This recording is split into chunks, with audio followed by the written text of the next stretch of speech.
tidak bisa kami lukiskan. Anugerah-Mu cukup bagi setiap kami yang percaya kepada-Mu. Kami bersyukur ya Tuhan, sampai detik ini kami ada di dalam-Mu, sehingga kami mampu mengatasi setiap perkara-perkara kehidupan ini dengan baik. Terima kasih Tuhan Yesus, berfirmanlah Tuhan. Biarlah Roh Kudus menolong kami, hamba-Mu dan kami semua, sehingga sepulang dari tempat ini kami boleh diperlengkapi, dikuatkan seperti yang Kau mau. Terima kasih Bapa, dalam nama Yesus kami berdoa. Amin. Silakan duduk. Salam. Halo. Saudara-saudara yang dikasihi Tuhan Yesus, firman Tuhan pada pagi ini saya beri tema di dalamnya, ya, in Him, ya, di dalamnya. Di dalam siapa? Di dalam Tuhan tentunya. Saudara-saudara yang dikasihi Tuhan Yesus, firman Tuhan katakan segala perkara dapat kutanggung di dalam Dia, ya, yang memberi kekuatan kepadaku. Ayat yang sudah terkenal, yang sudah kita tahu di dalam Filipi 4 ayat 12 sampai 14. Aku tahu apa itu kekurangan, dan aku tahu apa itu kelimpahan. Dalam segala hal dan dalam segala perkara tidak ada sesuatu yang merupakan rahasia bagiku, baik dalam hal kenyang maupun dalam hal kelaparan, baik dalam hal kelimpahan maupun dalam hal kekurangan. Segala perkara dapat kutanggung di dalam Dia yang memberi kekuatan kepadaku. Namun baik juga perbuatanmu, bahwa kamu telah mengambil bagian dalam kesusahanku. Saudara, di dalam Dia, in Him. Ini adalah sebuah kesaksian atau pengalaman hidup Rasul Paulus bersama Dia, bersama Tuhan, ya. Memang hidup di dalam Dia, saudara, itu tidak gampang dan tidak mudah. Perlu kembali lagi berkenaan dengan kedalaman iman. Orang yang sudah menjadi percaya, orang yang sudah Kristen, orang yang sudah lama mengikut Tuhan, belum tentu hidupnya di dalam Dia. Masih saja menghadapi setiap persoalan hidup, setiap masalah, masih menggunakan cara-caranya sendiri, masih menggunakan hikmatnya sendiri, masih menggunakan kemampuannya sendiri, tanpa mengambil sebuah keputusan bagaimana saya bisa hidup di dalam Dia. Saudara, Rasul Paulus, kita tahu bahwa masalah pergumulan, masalah berkat, Rasul Paulus ini bukan hal yang asing bagi Rasul Paulus, ya. Bukan hal asing bagi Rasul Paulus. Dalam ayat 12 dikatakan, aku tahu apa itu kekurangan, aku tahu apa itu kelimpahan. Jadi di sini Paulus mau sampaikan kepada jemaat Filipi bukan hal baru, bukan hal asing, ya, bukan asing bagi Paulus. Karena kehidupan Paulus ini begitu dekat dengan masalah, dekat dengan penderitaan, dekat dengan persoalan.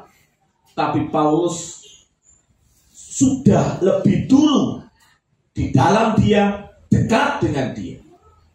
Ini penting, ya.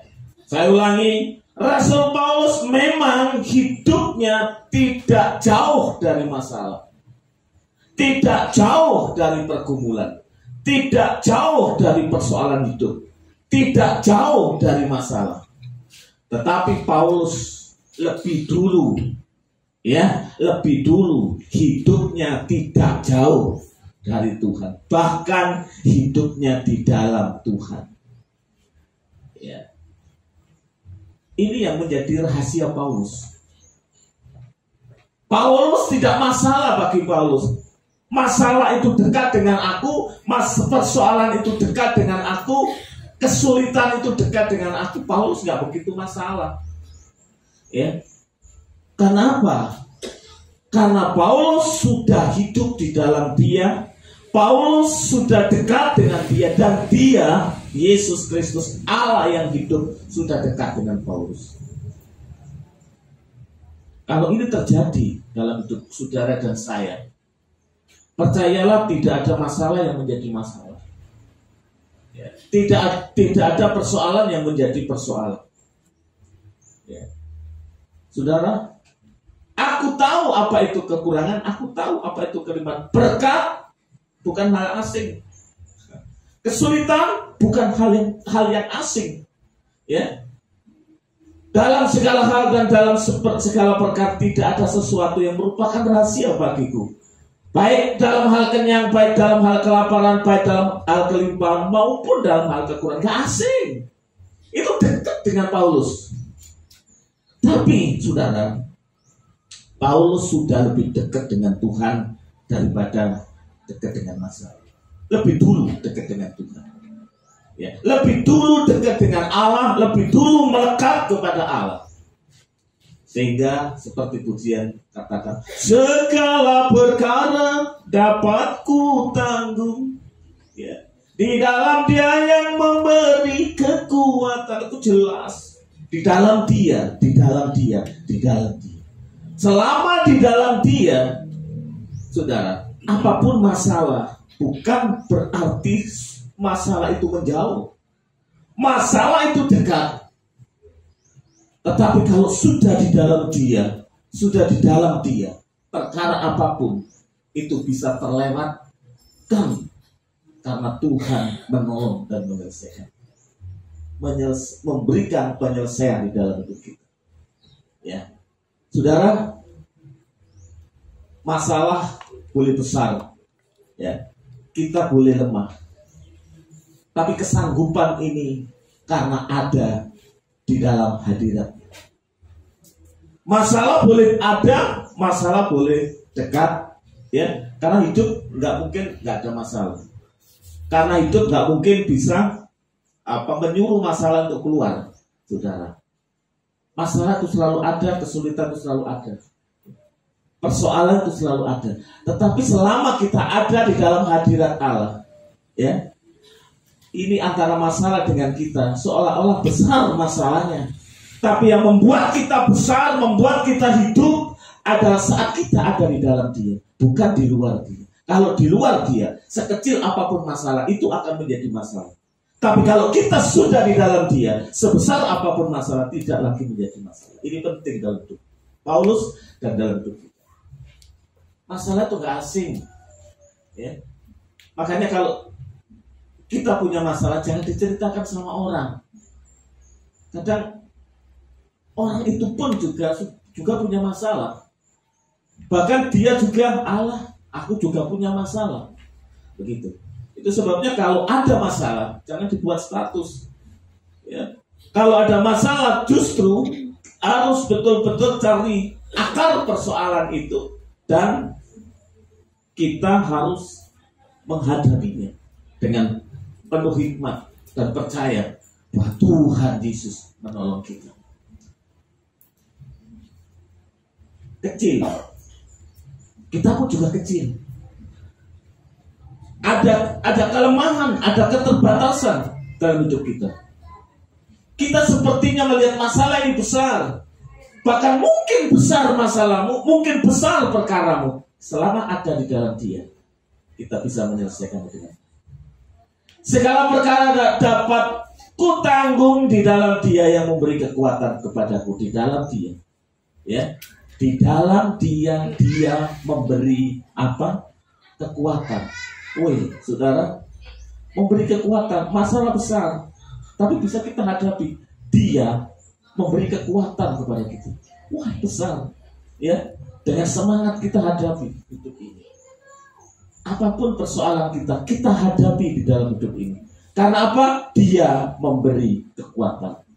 Orang-orang Filipi memang ikut mengambil bagian dari masalah pergumulan atau perkara-perkara Paulus. Ya, orang-orang Filipi yang ikut mengambil bagian ini yang juga yang beri kekuatan kepada Paulus. Namun saudaraku, bukan karena campur tangan jemaat Filipi sehingga Paulus itu kuat. Tidak. Tapi bagi Paulus, saudara, ada pertolongan orang lain, ada berkat dari orang lain, ada campur tangan dengan orang lain. Bagi Paulus bukan itu yang memberi kekuatan, tapi yang memberi kekuatan adalah Tuhan. Ya, yang memberi kekuatan adalah Tuhan. Segala perkara dapat ditanggung di dalam Dia yang memberi kekuatan kepada kita. Saudara, namun baik juga perbuatanmu bahwa kamu telah mengambil bagian dalam kesusahanku. Jelas kalau di dalam ayat 14 ini, Paulus kuat bukan karena pemberian. Paulus kuat bukan karena berkat dari jemaat. Paulus kuat bukan karena berkat dari orang-orang Filipi. Bagi Paulus, yang lebih menjadi sorotan atau fokus Paulus adalah tetap di dalam Dia. Ya, tetap di dalam Dia. Namun baik juga perbuatanmu. Ini ada sesuatu yang kontras yang perlu dipertimbangkan Paulus. Dalam arti apa? Saudara, Rasul Paulus ya tidak menutup kebaikan dari jemaat Filipi yang memberi kekuatan kepadanya. Ya, Rasul Paulus tidak menutup mata tentang campur tangan jemaat Filipi kepadanya. Namun bagi Paulus, saudara-saudara yang dikasihi Tuhan, ya, hidup dekat dan percaya kepada Allah itu lebih utama bagi Paulus. Ya. Kalau tadi di sini katakan sesuatu yang kontras dan perlu dipertimbangkan, namun baik perbuatanmu. Di kalimat bahasa aslinya ada kata plan. Ada sesuatu yang dipertimbangkan. Ada sesuatu yang kontras. Kenapa? Saudara, apa yang kontras yang dilakukan jemaat Filipi kepada Paulus? Kebanyakan orang-orang yang sedang punya masalah, orang-orang yang sedang menghadapi pergumulan, biasanya ego.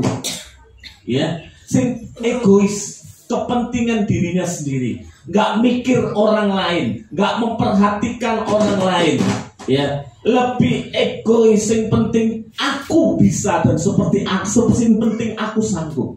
Tapi hal kontras di dalam hidup jemaat Filipi, dan itu perlu dipertimbangkan Paulus, bahwa jemaat Filipi sekalipun masih menghadapi pergumulan di dalam Tuhan, sekalipun masih menghadapi sebuah masalah, ya, Paulus tetap melihat bahwa orang Filipi masih punya hati, masih bisa memberkati. Karena apa? Karena imannya. Ya. Apa yang perlu dipertimbangkan kata Paulus? Namun baik perbuatanmu. Ada kata poyu, ya, di mana jemaat Filipi ini mengungkapkan pikirannya, mengungkapkan perasaannya dengan sebuah tindakan. Jadi artinya, saudara, Paulus melihat bahwa jemaat Filipi ini di dalam mencintai pelayanan, mengasihi Tuhan, mengasihi hamba Tuhan, mengasihi pekerjaan Tuhan, itu tidak isapan jempol, begitu loh. Ada kata poio yang artinya apa? Jemaat itu mengungkapkan pikirannya, mengungkapkan perasaannya dengan tindakan. Apa tindakan? Melengkapi pelayanan Paulus. Berapa banyak orang, saudara, baik di pekerjaan kita atau orang-orang dekat, seringkali aku loh sayang kamu, aku perhatian kepadamu, tapi gak ada tindakan sama sekali. Aku mencintai Tuhan, aku mengasihi Tuhan, namun sama sekali tidak ada tindakan yang mencerminkan bahwa dia mengasihi Tuhan. Tapi jemaat Filipi enggak. Dia ungkapkan perasaannya dan dia ungkapkan pikirannya. Apa yang ada dalam pikirannya, apa yang ada dalam perasaan jemaat itu diungkapkan dengan apa? Tindakan. Melengkapi dalam pengertian apa yang harus aku bisa berikan untuk Tuhan, apa yang harus saya bisa berikan untuk pekerjaan Tuhan. Ini nyata dalam kehidupan jemaat Filipi. Artinya jemaat Filipi memiliki kedalaman iman seperti Paulus yang juga memiliki kedalaman iman. Ini hal yang luar biasa. Apa yang perlu dipertimbangkan Paulus? Ya, apa yang melihat sesuatu yang kontras dalam kehidupan jemaat Filipi? Ya ini. Banyak orang yang gampang mengungkapkan perasaannya aja. Banyak orang yang hanya bisa mengungkapkan pikirannya saja. Tapi gak ada tindakan untuk apa? Melengkapi, saudara. Gak ada tindakan untuk ambil bagian di dalam pekerjaan Tuhan. Tapi kembali lagi, saudara, hal ini bukan menjadi apa? Pikiran Paulus, bukan menjadi apa? Fokus Paulus kepada jemaat seperti tidak. Sekali lagi, saudara, Paulus mau sampaikan bahwa kamu terlibat atau tidak terlibat, kamu menjadi berkat atau tidak menjadi berkat, hai jemaat Filipi, aku tetap mampu menghadapi segala perkara yang bisa kutanggung karena aku ada di dalam Dia. Fokusnya Paulus bukan pemberian jemaat, fokusnya Paulus bukan imannya jemaat. Di dalam Paulus menghadapi pergumulan, bahkan menyiapkan dirinya untuk dihukum mati karena pemberitaan Injil. Sama sekali Paulus ini cuma melengkapi. Tapi yang ada dalam kehidupan Paulus adalah di dalam Dia. Itu sudah enak, saudara. Hidup di dalam Dia itu sudah tenang, ya. Hidup di dalam Dia itu sudah tenang. Apalagi melihat jemaat Filipi memiliki kerjasama yang kuat, saudara. Ya, memiliki kerjasama yang kuat. Ini justru menambah dan menambah kekuatan daripada Paulus. Sidang jemaat yang diberkati Tuhan. Ya, sebagai umat pilihan Allah, sebagai orang-orang percaya, di dalam mengungkapkan iman, mengungkapkan pertumbuhan rohani kita, seharusnya bukan dengan ucapan, tapi tindakan melengkapi. Saudara, hidup itu jangan banyak mengungkapkan perasaan. Dalam pengertian apa? Hidup itu jangan terlalu mengikuti perasaan, tapi harus kita imbangi. Bagaimana kita hidup bisa berpikir dengan logis, berpikir dengan benar, dan kita bertindak dengan iman. Kalau kita hanya mengikuti perasaan-perasaan saja, saudara, perasaan kecewa, perasaan bimbang, perasaan sakit hati dan sebagainya, ini tidak membuat kita semakin kuat. Bahkan kita tidak bisa menguatkan orang lain, tapi justru melemahkan orang lain. Kita bisa bayangkan saudara kalau jemaat Filipi itu curhat terus kepada Paulus tentang masalahnya, tentang persoalannya. Ya. Paulus pun semakin lemah. Kita sering melihat orang-orang seperti itu. Gak ada semangat di dalam hidupnya. Hidupnya sama sekali tidak menunjukkan semangat, gak ada.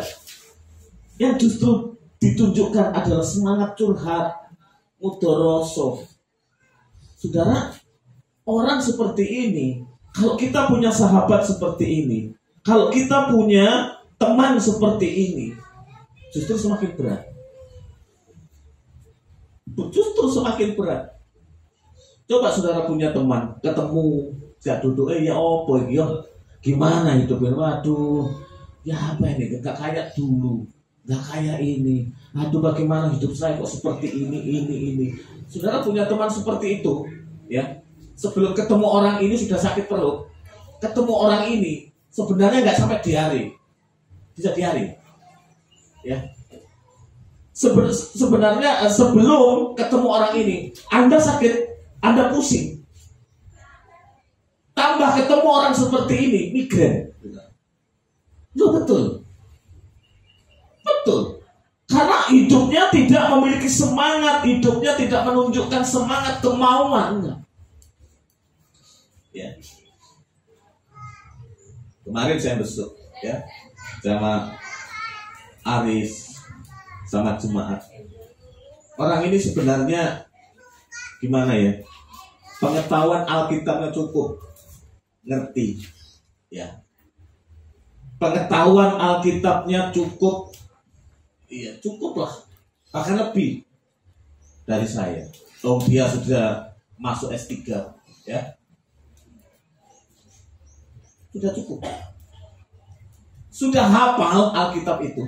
Isinya pun sudah hafal di dalam kepalanya ini mungkin ya kalau bisa diambilin satu-satu isinya itu komentari itu ya, introduksi PB itu ya, latar belakang kitab usil dokuter yang banyak.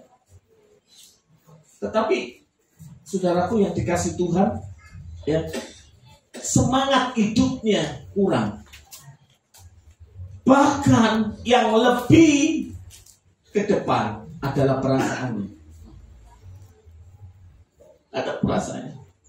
Lah wong koncone sing gawe obat lho saudara. Temennya itu bisa bikin obat.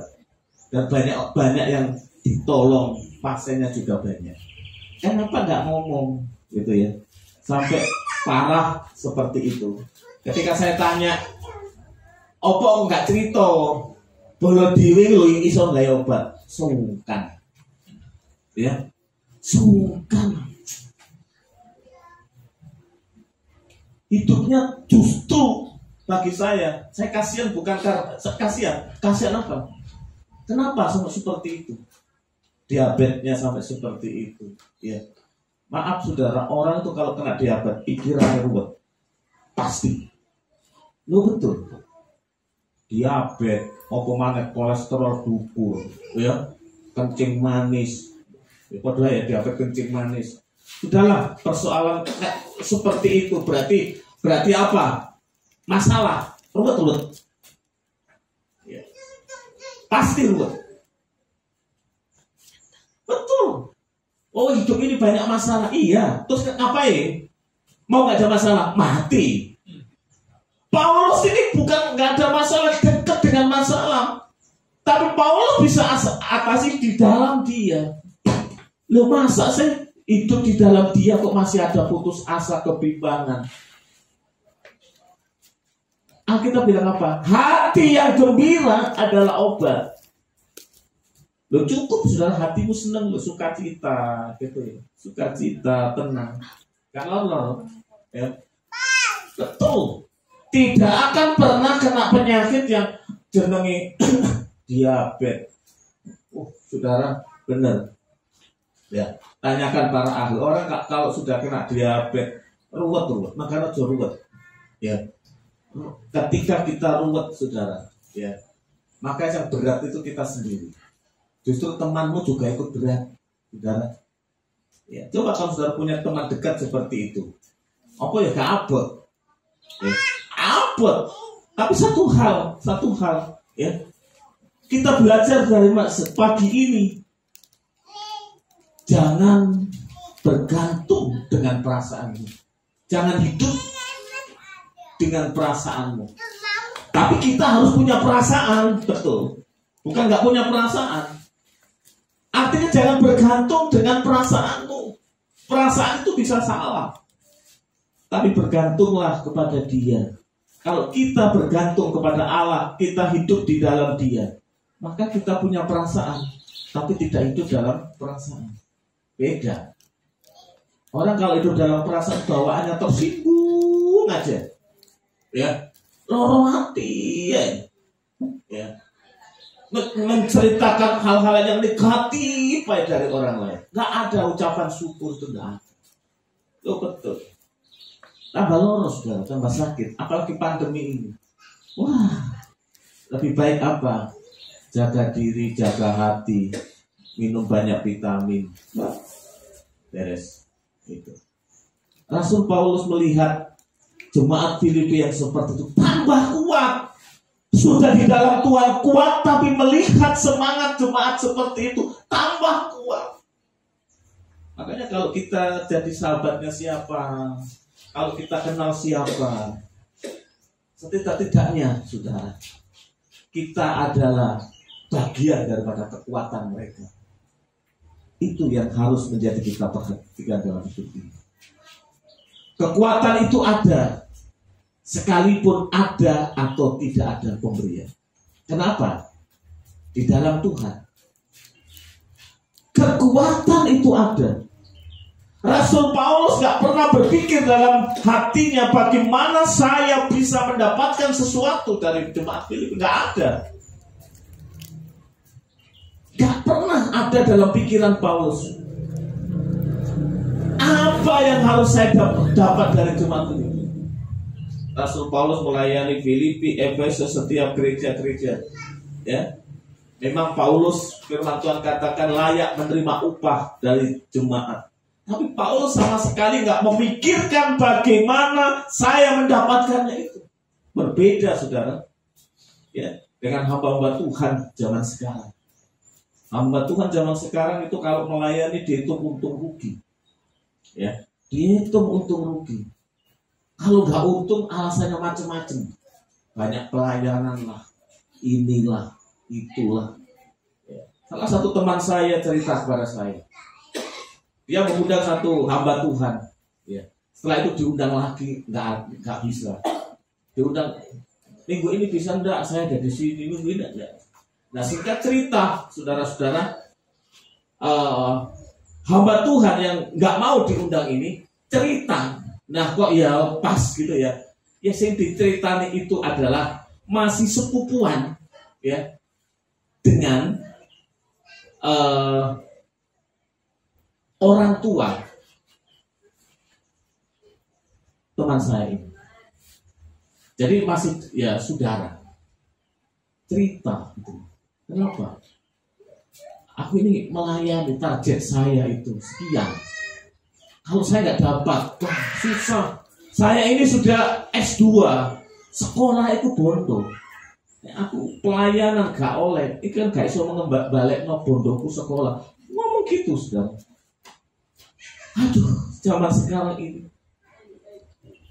kayak Paulus ini langkah, ya, orientasinya sudah mulai materi, bukan kepada Tuhan.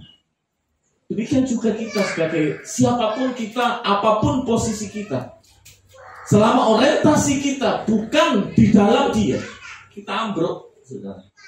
Tapi kalau orientasi kita ada di dalam Kristus, kita lebih semangat. Rasul Paulus bilang di dalam 2 Korintus 12 ayat 9. Makanya tadi saya katakan kekuatan itu ada sekalipun ada atau tidak ada pemberian. Ada atau tidak ada mujizat. Itu kekuatan Paulus. Dalam 2 Korintus 12 ayat 9 ini Paulus. Tetapi jawab Tuhan kepadaku, doa Paulus ketika Paulus sakit, ya. Cukuplah kasih karuniaku kebagimu, Sebab justru dalam kelemahanlah kuasaku menjadi sempurna. Sebab itu terlebih suka aku bermegah atas kelemahanku, supaya kuasa Kristus menaungi aku bermegah. Ini orang yang punya kedalaman iman yang luar biasa. Orang bermegah itu biasanya kepada apa yang dimiliki, sudah. Wah, aku punya ini. Ketemu di mana-mana, ketemu teman-teman, yang diceritakan itu bermegah. Ya, orang itu kalau belum menikah, ya bermegahnya itu, yang ditanya itu pekerjaan apa? Puji Tuhan saya kerja di sini, ini. Saya sudah beli rumah ini. Kalau masih belum menikah, sudah menikah, sih ditanya apa? Anakmu piro? Ya, mulai bermegah kepada anak. Kalau sudah menikah, sudah punya anak, mantu apa urung, diputu apa durung, itu yang menjadi bermegah. Makanya saudara, banyak ya orang-orang atau orang tua yang menjadi masalah kepada pasangan anaknya ketika tidak ada sesuatu yang dia pakai untuk bermegah. Ya, biasanya sudah punya cucu, belum punya cucu, ini loro hati. Ya, tidak bisa menerima kenyataannya itu. Tapi Paulus bermegah bukan kepada apa yang dia dapat, apa yang dia miliki, tapi justru bermegah dalam kelemahan, dalam kesusahan. Paulus bermegah supaya kuasa Kristus turun menaungi. Ayat 10 juga berkata begini, karena itu aku senang dan rela dalam kelemahan, di dalam siksaan, di dalam kesukaran, di dalam penganiayaan dan kesesakan oleh karena Kristus. Sebab jika aku lemah, aku kuat. Jadi saudara, kekuatan Paulus di sini bukan karena pemberian. Ada atau tidak ada pemberian. Kekuatan Paulus bukan karena ada atau tidak adanya mukjizat. Paulus berdoa untuk kesembuhannya. Ada duri dalam daging, Tuhan belum mengangkat, tapi di sini Paulus masih bisa bersuka cita. Oleh sebab itu saudara, tetaplah berharap, bergantung ya dengan Tuhan. Berharaplah bukan kepada apa yang bisa diterima dari orang lain, ya, bukan apa yang bisa diterima dari orang lain, tapi berharaplah, saudara-saudaraku yang dikasih Tuhan, kepada Tuhan. Ya. Kadang godaan, gitu ya, ingin mendapatkan sesuatu dari orang, itu siapapun tergoda, ya. Tetapi saudaraku yang dikasih Tuhan, yang terpenting ini adalah bergantung, percaya kepada Tuhan. Kalau kita percaya kepada Tuhan, ya, hidup kita lebih enak, hidup kita lebih berbahagia. Orang yang bergantung kepada Allah adalah orang-orang yang punya kemurnian, tidak berharap kepada manusia, tidak berharap kepada siapapun, tapi bergantung penuh kepada Allah. Kalau kita bergantung kepada Allah, apa yang kita butuhkan, apa yang kita miliki, apa yang kita inginkan, apa yang kita harapkan, itu biasanya Tuhan pakai siapapun untuk bisa menguatkan kita. Jadi kalau kita fokus kita hanya kepada satu orang, berapa banyak orang tua yang berharap kepada anaknya, ya, anaknya gajian sudah ditanya, ya, bukan berarti orang tua ini nggak mampu, enggak, tapi pikirannya adalah anak terus. Bukan berarti orang tua salah kalau kepingin dikasih anak, perhatikan, tapi akan menjadi salah kalau bergantung kepada anak. Betul. Kadang anak itu, saudara, membawa kemuliaan orang tua. Contoh ya, saya ada berkat untuk bikin depan itu ya, bikin depan itu ya. Saya nggak kepreset mana, puji Tuhan. Itu ada beberapa orang itu ya ngomong begini, alah seneng aku Pak, aku nek dolen ini gak kepreset bareng. Yang ini ki lenake duwe anak akeh bareng. Ngene iki delan watune nike, pasire Theo, semene Eli. Enak. Mangan dan sampean itu jangan wis enak kok. Iya, kok ndak ngono? Nah, iya lah iya. Apa? Sing mendapat kemuliaan itu anak. Betul. Orang tua itu kalau diberkati, anak mulia.